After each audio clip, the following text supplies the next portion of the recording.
Na fundação, em 87, convidada para participar de uma pesquisa, ainda em 87, que era pré-88, né? Pré-constituinte. Eu vinha de uma outra área, eu não era da área da saúde pública, mas era da área de ciências sociais. Eu tinha acabado meu mestrado no exterior, passei um período fora do Brasil, tinha voltado, dava aula na faculdade da cidade e estava fazendo doutorado. Tinha uma mestrado em antropologia e fazia o doutorado no UPERJ. Fui convidada para uma pesquisa que estava sendo coordenada pela Sônia Fleury no DAPS, que era sobre os determinantes da reforma sanitária. Pesquisa que envolvia muitos pesquisadores, tinha a Lígia, eu conhecia a Lígia nessa época, a Lígia Giovanella, a Eliana Labra também, a Silvia Gershman, a Maria Helena Mendonça, o Galo, né, o Edmundo Galo, todos jovens e com muita vontade de fazer coisas, enfim. Aí, com isso, se formou o NUPES. O Galo colocou uma plaquinha na porta chamada Núcleo de Estudos Políticos Sociais em Saúde, aí fundou-se o NUPES com essa plaquinha na porta. Foi assim. E começamos, a produzir alguma coisa, algumas pesquisas, né? A minha parte era a indústria farmacêutica. Era um estudo sobre política, sobre a política de saúde, quer dizer, né, que ainda não existia muito esse campo formulado dessa maneira, era um estudo histórico. Paralelamente, eu fui para os Estados Unidos fazer uma bolsa de sanduíche para terminar a minha tese. E com isso, na volta, o NUPES já tinha crescido, mas era um departamento que justamente estava se discutindo muito a formação também de uma área de política pública nesse momento. Quer dizer, na verdade, eu entrei para o departamento assim, querendo fazer ciências sociais, que eu trabalhava com gênero, né, com família, que era o tema da minha tese. Mas acabei continuando com a coisa da política, um pouco, né? Não tinha duas áreas ainda no departamento. Eu acho que começou a se formar duas áreas, né? Saúde, sociedade e política pública aí, mas assim, ainda de uma forma muito embrionária. Tinha o Roland, tinha a Regina, tinha a Karen, tinha o Nilson. O Mendes, eu acho que ele era pesquisador visitante, eu nem estava ainda muito, estava começando, ele já trabalhava com o Nilson. Quem mais? A Célia Leitão. Mas a primeira coisa que eu fiz aqui, na verdade, foi convidada pela Cecília Minay, que eu acho que a Cecília ainda estava aqui. Cecília estava aqui ainda, o Otávio, Cecília, né? O Joaquim não estava mais. Não sei quem me convidou pela minha formação mais abrangente, que eu tinha trabalhado com políticas, uma formação histórica, tinha mestrado em antropologia, sociologia, doutorado em sociologia, me convidou para assumir uma disciplina nova na época, que era História e Paradigmas, que era assim, era uma primeira disciplina assim, que seria dada para todas as áreas, todos os alunos de todas as áreas, né? Então tinha engenheiro, químico, médico, enfim, ia para tentar mostrar a história não só da saúde coletiva, mas da questão da ciência, da interdisciplinaridade. Foi uma época que estava se discutindo muito isso. Então eu assumi essa disciplina aqui, tá? Que era assim, uma turma de 60 alunos, né? Agora já é mais comum, eu não sei, depois essa coisa ficou mais... Mas no começo foi um desafio, foi bem interessante, sabe? Foi uma coisa que eu gostei bastante, participei de algumas pesquisas, mas aí era convidada também, foi uma época que eu comecei a participar de outras pesquisas junto com o DAPS, porque eu fui chamada assim para fazer na área de cultura organizacional, um pouquinho de gestão. E, às vezes as afinidades vão te levando e as oportunidades que vão surgindo, né? Em termos de você desenvolver, elas vão acontecendo. Depois fizemos alguma coisa de satisfação do usuário. Quer dizer, eu acabei entrando na área de políticas. Aí entrei na área de políticas públicas. Quer dizer, apesar de ter vindo para o departamento, mas era um departamento de ciências sociais. Pelo menos era um departamento de ciências sociais e que começou a discutir essa coisa da formação de uma área. Subárea de políticas públicas, aí eu acabei integrando essa área. E aí dei várias disciplinas, outras disciplinas depois, dei metodologia de pesquisa, eu também dei, aí seminário avançado, depois numa época eu coordenei a área de políticas públicas, e aí consegui, assim, trazer alguns professores para dar cursos estrangeiros, né? Teve a Iris Guerra May, que hoje ela é editora de uma revista internacional, Journal of Comparative Policy Analysis. Ela fez um curso aí sobre cultura organizacional. O Bjorkman, né? O James Bjorkman também, que trabalha da Holanda. Eu tive algumas iniciativas de trazer gente para fazer alguns seminários internacionais. Eles davam palestra no CESP, participavam de algum curso aqui. Participei de uma pesquisa importante, que foi a minha tese de doutorado, essa coisa do gênero, mas aí eu não desenvolvi mais aqui. Eu acabei indo para a área de políticas. Aí eu trabalhei com cultura organizacional, que eu acho, enfim, não foi assim, eu não aprofundei.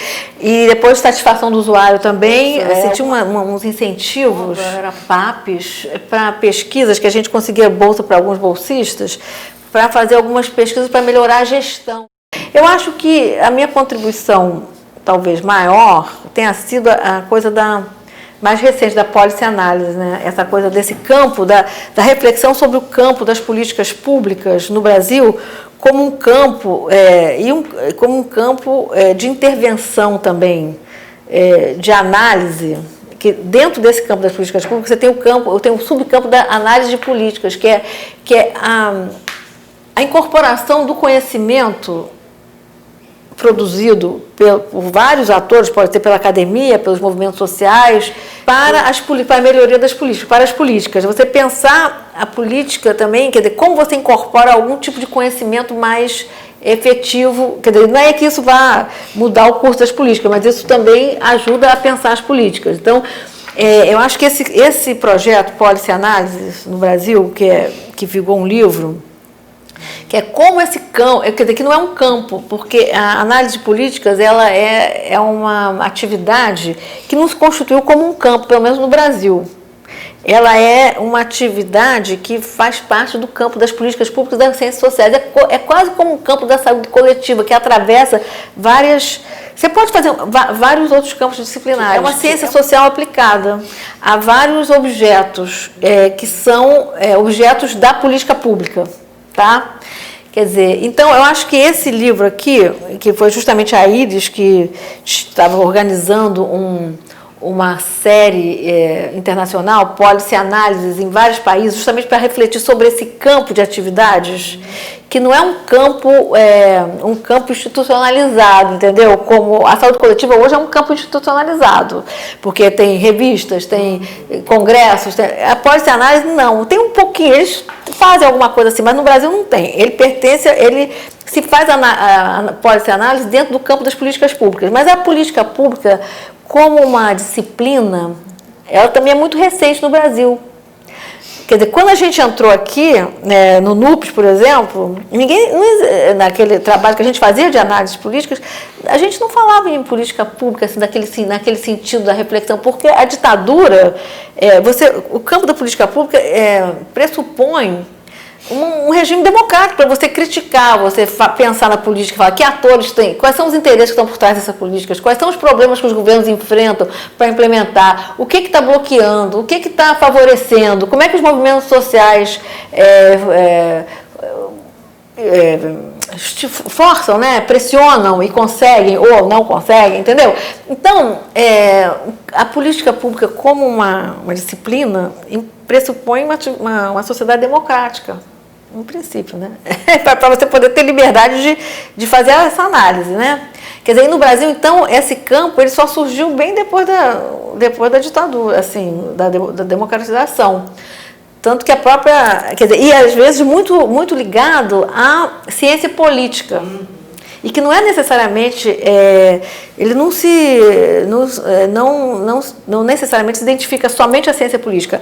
Os estudos de análise de políticas da perspectiva da ciência política, eles são históricos, eles vão ver os atores, as trajetórias. Nas ciências sociais, para difundir certas ideias ou certos, sei lá, práticas, você precisa daquilo se institucionalizar, de ter todo... Às vezes demora, né? Ou às vezes fica lá. quase sempre demora, ou também precisa de mais movimento, né? Gente, lá... eu também tenho que dizer que eu não sou uma pessoa que eu vou lá, isso aqui é importante, vou fazer problema. Não faz parte do meu perfil. Mas você tem vários perfis profissionais, né?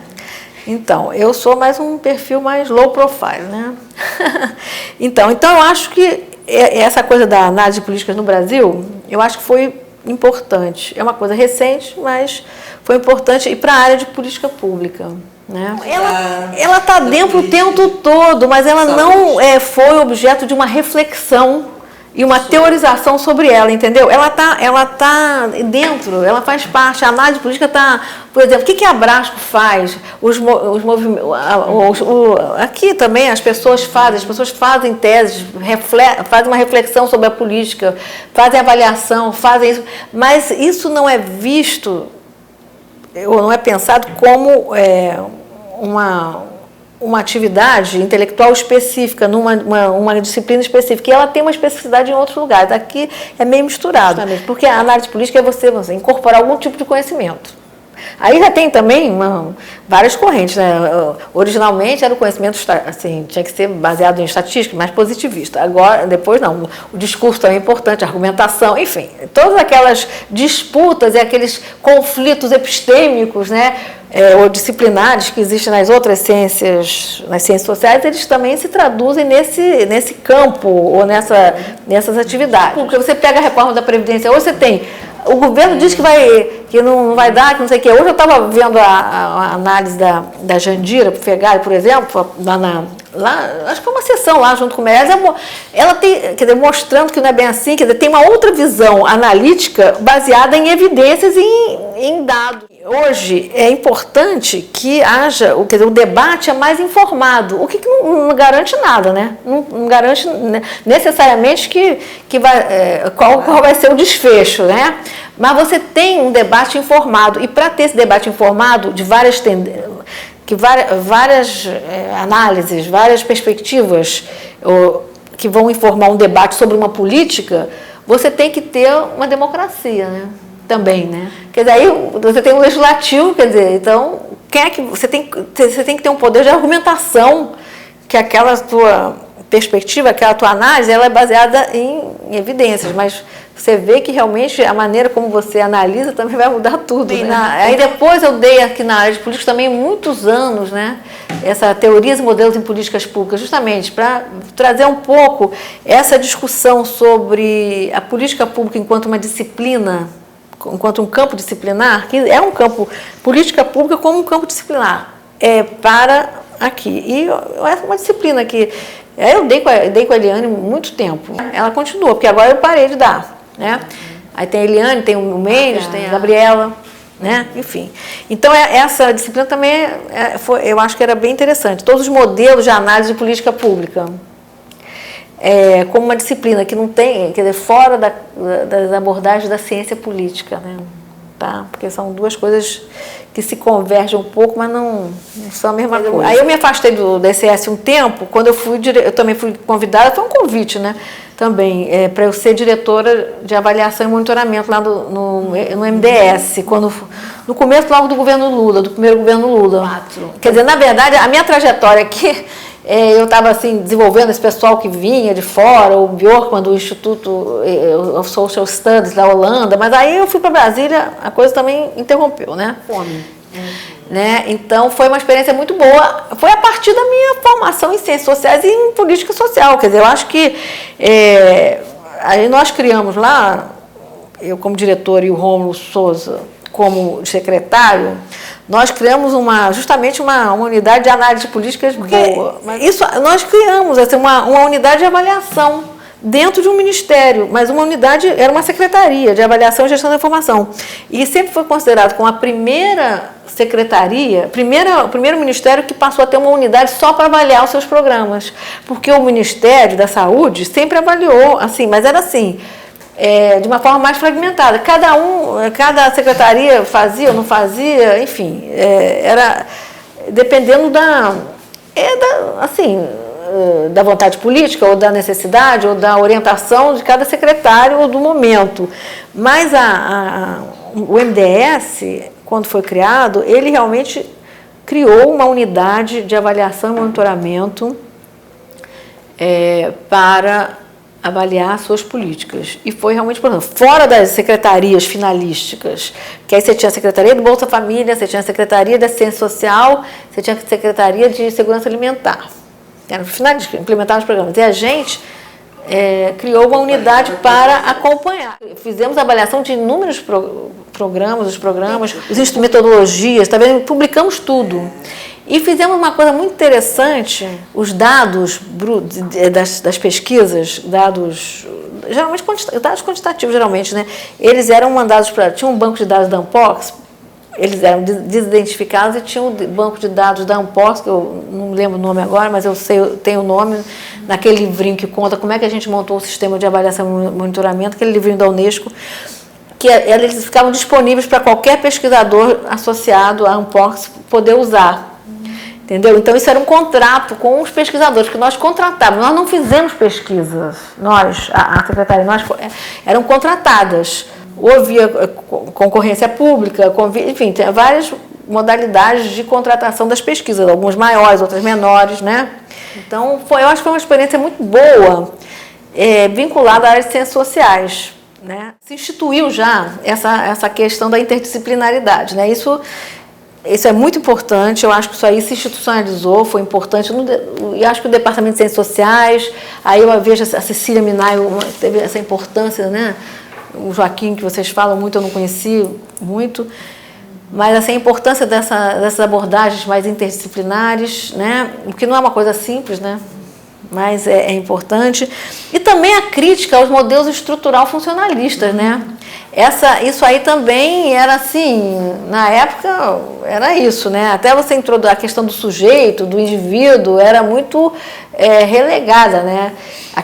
Aqueles trabalhos assim, muito teóricos também, né? Que na época, quando a gente entrou aqui, quando eu entrei na Fiocruz, tanto no DAPS quanto aqui, eram aquelas assim, os trabalhos assim, quase que uma resenha de todos os teóricos, né? Aquilo era um marco teórico. E eu acho que se avançou muito. Eu vejo na tese dos alunos, as dissertações, se avançou muito na questão metodológica, entendeu? De como você fazer pesquisa, como você incorporar a questão da teoria nos teus dados, né, e na sua análise. Eu acho que isso se avançou muito. As pessoas se qualificaram, as pessoas foram para abriram seus horizontes teóricos, né? E epistêmicos, entendeu? Eu acho que teve uma contribuição do departamento, né? Teve toda essa disciplina do Roland, né? Que, enfim, sabe? Então, acho que houve uma maior abertura.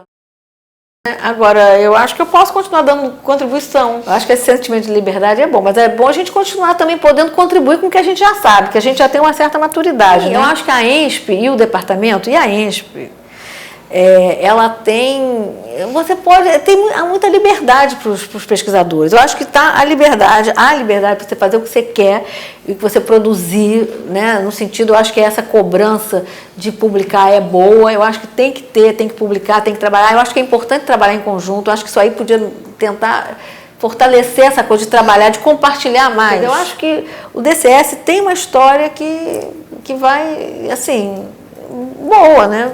Dentro dos limites, né? da nossa sociedade e agora, né? Dentro desse quadro que a gente está vivendo, né?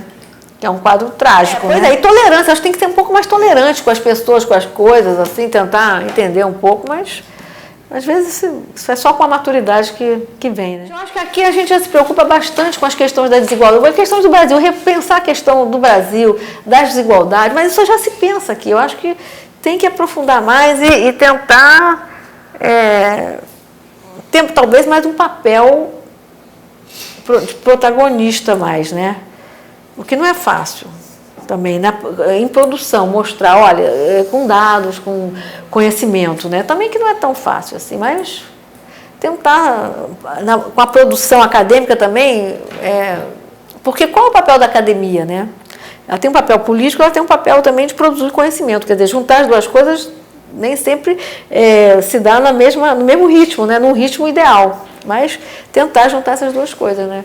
Hoje essa questão da desigualdade, sabe, todo um processo de diminuição da desigualdade que vinha se tentando, está ameaçado, né? Mas eu acho, não sei, a gente tem que ver como é que faz isso, né? É isso.